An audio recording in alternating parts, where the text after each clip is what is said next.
العالمین والصلاة والسلام علی رسولہ الکریم اما بعد فاعوذ باللہ من الشیطان الرجیم بسم اللہ الرحمن الرحیم۔ سامعین و ناظرین، ابھی آج 19واں روزہ ہے، تو کل جو 20واں روزہ ہوگا تو اس میں کئی مسلمانان عالم نے یہ خیال اور یہ ارادہ کیا ہوگا کہ وہ اللہ کے گھر میں بیٹھ کر اعتکاف کی نیت کرتے ہوئے وہ رب کے مہمان بنیں گے۔ تو ان کے لیے گزارشات اور اعتکاف کے حوالے سے چند معروضات عرض کرنا چاہتا ہوں۔ اعتکاف جو ہوتا ہے، اس کا مطلب ہوتا ہے کہ اپنے آپ کو بند کرنا، یعنی شریعت کے سانچے میں اپنے آپ کو ڈھال لینا۔ خلاصہ یہی ہے کہ اعتکاف اللہ کا مہمان بننے کو بولتے ہیں۔ تو جو اللہ کا مہمان بن جاتا ہے تو وہ پھر اس کو ویسا ہونا چاہیے جیسا شریعت مطہرہ تقاضا کرتی ہے۔ اعتکاف صرف رمضان میں نہیں ہوتا۔ اعتکاف کی 3 قسمیں ہیں۔ ایک اعتکاف واجب ہوتا ہے، ایک اعتکاف سنت ہوتا ہے، اور ایک اعتکاف نفل ہوتا ہے۔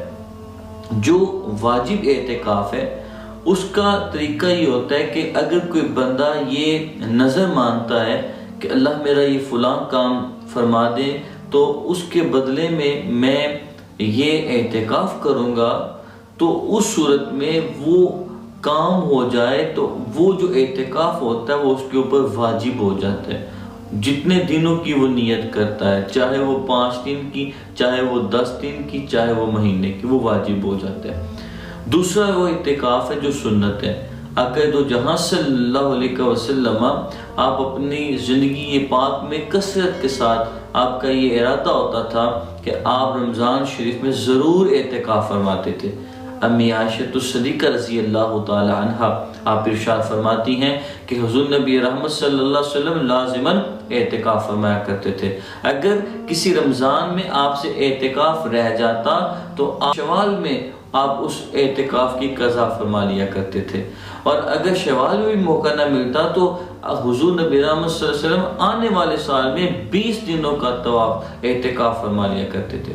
تو یہ اعتکاف سنت اعتکاف ہوتا ہے جو عموماً ہمارے مساجد میں 20 رمضان المبارک کو بیٹھا جاتا ہے مغرب سے پہلے۔ اور تیسرا جو ہے وہ اعتکاف وہ نفلی اعتکاف ہوتا ہے، اور یہ ہر انسان کو کرنا چاہیے۔ اس کا طریقہ کیا ہوتا ہے کہ جب بھی مسجد میں جائیں نویت سنت الاعتکاف یہ نیت کر لی جائے۔ اس نیت کے ساتھ وہ بندہ جو ہے وہ نفلی اعتکاف میں شامل ہو جائے گا، اور جب تک وہ مسجد میں ٹھہرا رہے گا اللہ تعالیٰ اس کو اجر و ثواب ہی عطا فرمائیں گے۔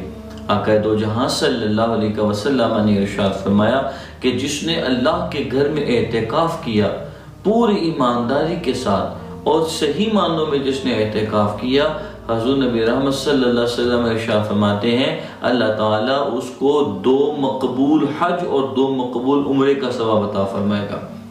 یہ ایک حیران ہونے والی بات ہے کہ 10 دنوں پر اتنا بڑا انعام، مقبول حج اور عمرے کا، اور وہ بھی 2۔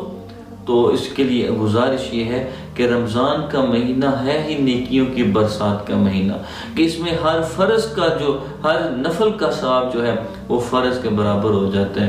تو اس لیے اللہ تعالیٰ نے اس کا جو انعام ہے وہ بھی بہت بڑا رکھا ہے۔ اللہ تعالیٰ ہمیں اعتکاف کرنے کی توفیق عطا فرمائے، اور جو اس سال اعتکاف کرے اللہ تعالیٰ ان کا وہ اعتکاف کرنا اپنی بارگاہ میں قبول فرمائے۔